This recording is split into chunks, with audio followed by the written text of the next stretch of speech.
Good morning, good evening, friends. Welcome to my channel, Ek Kitab Se Ek Moti, which in English means a pearl or gem from one book. Today I'm going to read an extract from the book titled The Right Honorable V.S. Srinivasa Sastri, a Political Biography. And this book has been written by P. Kodandarao. Before I start reading the section that I've chosen for this video, let me just briefly talk about what the Right Honorable means in this title. It was an honorific used during the British time. So let me see what Wikipedia says about this term. The Right Honorable is an honorific style traditionally applied to certain persons and collective bodies in the United Kingdom, the former British Empire, and the Commonwealth of Nations.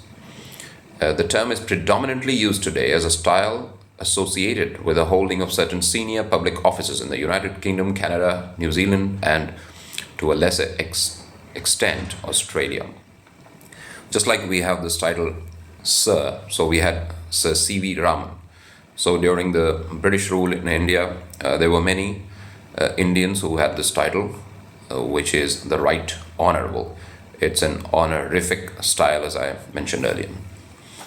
The pronunciation of honorific is this. That is the way I'm pronouncing it, honorific. So the stress is on the third syllable, honorific.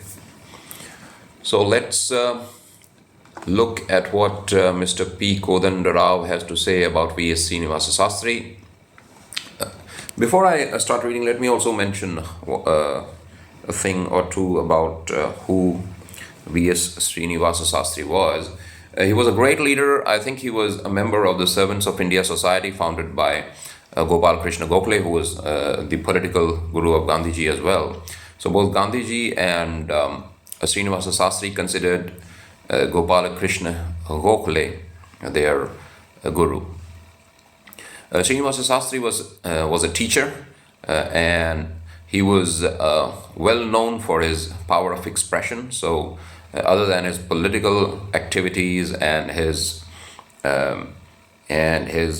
talks and lectures on the Ramayana, for which he's still famous, he was also famous for his command of the English language. There may have been many who had an excellent command of English, but there is a reason why I'm going to talk about the way Srinivasa Sastri mastered the English language. The reason is, unlike Jawaharlal Nehru or Mahatma Gandhi, Srinivasa Sastri studied the language on his own. So the reason why he was a great speaker was not because he had a good education at Cambridge or Oxford. The reason why he was a great speaker of the English language was because he worked hard at it. He was assiduous. He applied himself and diligently improved his understanding of the English language. He had an exceptional ability because there was a very distinct way in which he went about mastering the English language. He used to read a dictionary just like a normal book. Normally we think that dictionaries are meant to be reference books whenever we are in doubt or about the pronunciation of a word or its meaning. We usually open our dictionaries and try to find out how a particular word is pronounced or what it means. But Srinivasa Sastri had a different way. He used to read a dictionary just like a book. I'll come to this once I've read the passage for today. So let me just read this now. I'm reading it from an online version of this book. I think this may be out of print now, so I'm looking at a book that I have opened in this website, archive.org. Archive.org is a storehouse of ancient books that are out of print now. For example, if you want to read something that Huxley wrote, Thomas Henry Huxley, the great scientist, I think he was a biologist, I think. and I think he collaborated with Darwin. I'm not very sure, but Thomas Henry Huxley used to write essays on science and deliver lectures on science. So if you want to read something about what Thomas Henry Huxley wrote, you can find his books. Edmund Burke, he was a great speaker of the English language. You can find his works as well. I mean, any ancient work that is out of print now can be easily accessed from this great website, archive.org. So let me read the passage that I have selected for this video. The title of this section is Mastery of English. Shastri's command of the English language was remarkable. It was even amazing considering that he did not learn it from English teachers, but from a dictionary, Webster's English Dictionary, as he himself testified in his personal letter of December 14, 1940 to a friend. Now I'm going to quote Srinivasa Sastri. From my college days, I have been a pupil of Webster. As soon as I became a teacher, I did so at 18.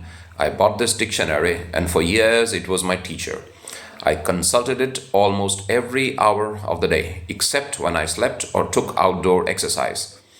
I bought every new edition as it came out, and at the moment of writing, they repose in front of me to the right and to the left, the two latest volumes.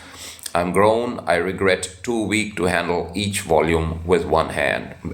These books were heavy. I think he's referring to the two-volume Second New International Edition of Webster, which is considered a masterpiece of English literature.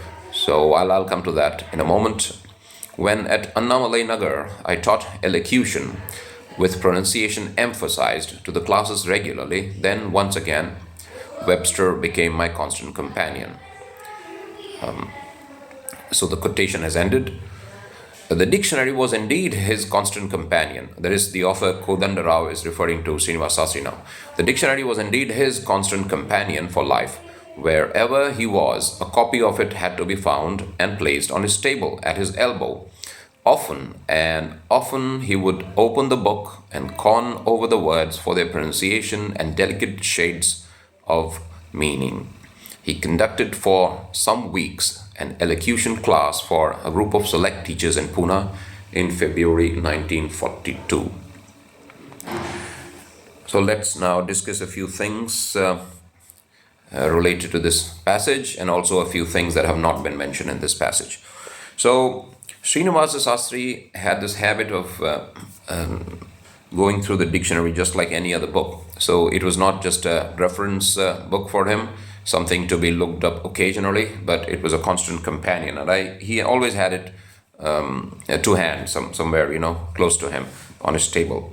Nowadays we do have these online dictionaries, but nothing compared to a real dictionary, hardbound, something that you can handle.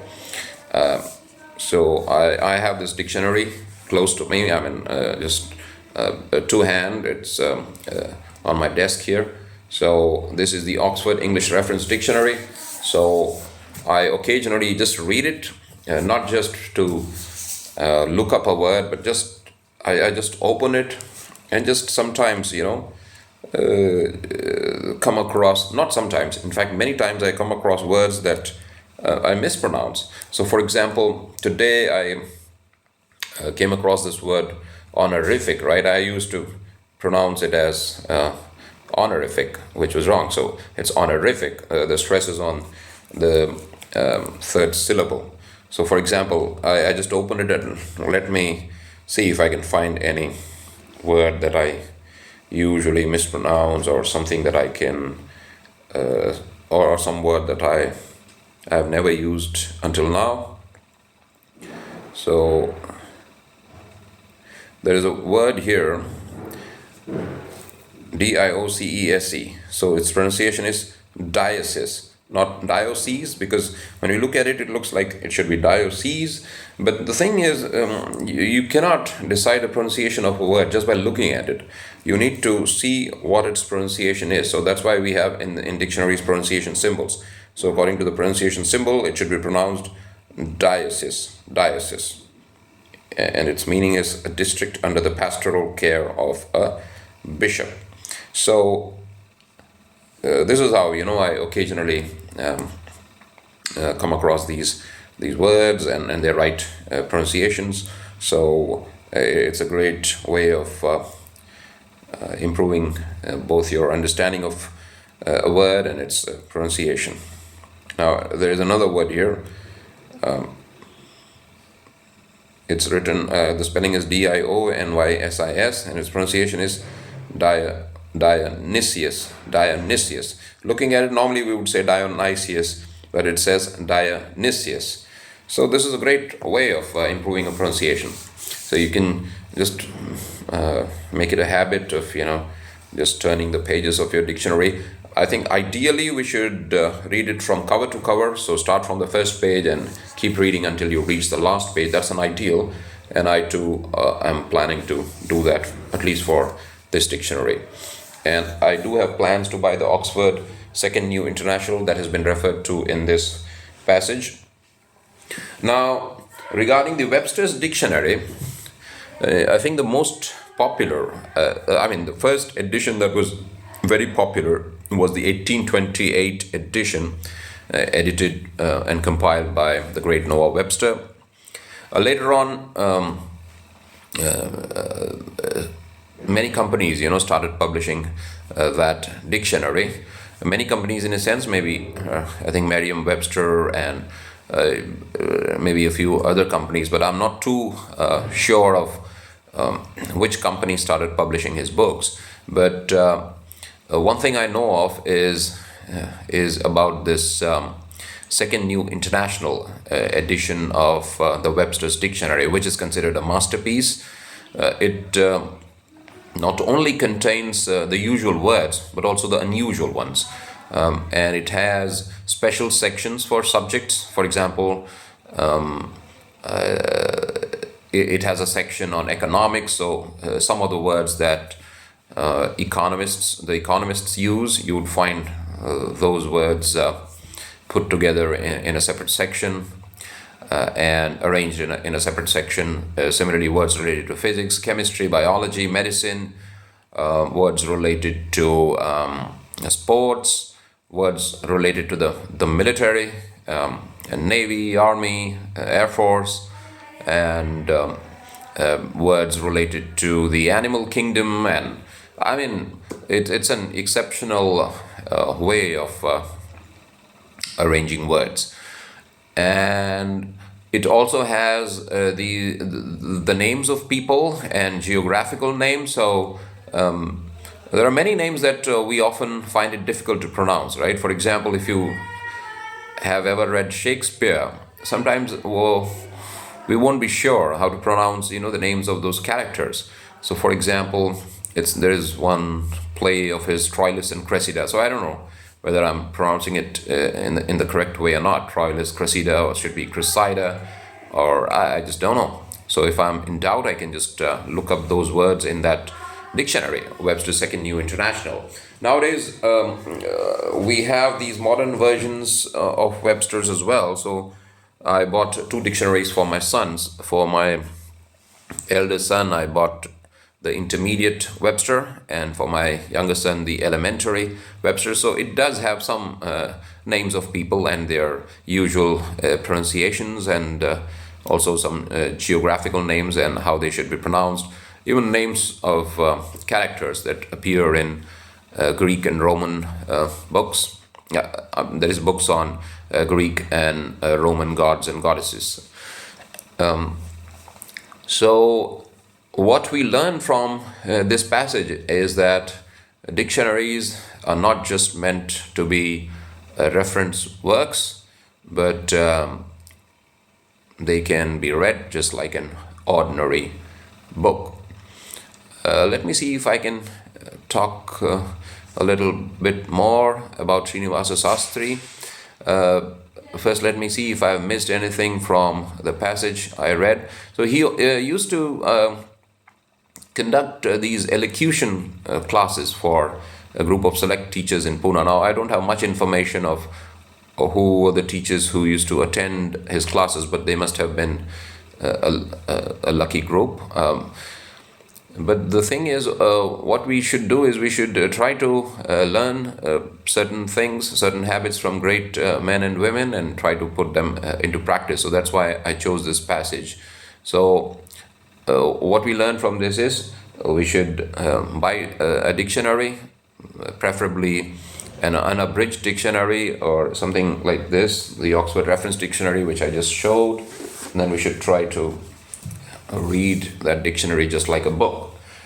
Let me mention a few more things about Srinivasa Sastri. So, Srinivasa Sastri nowadays has almost been forgotten.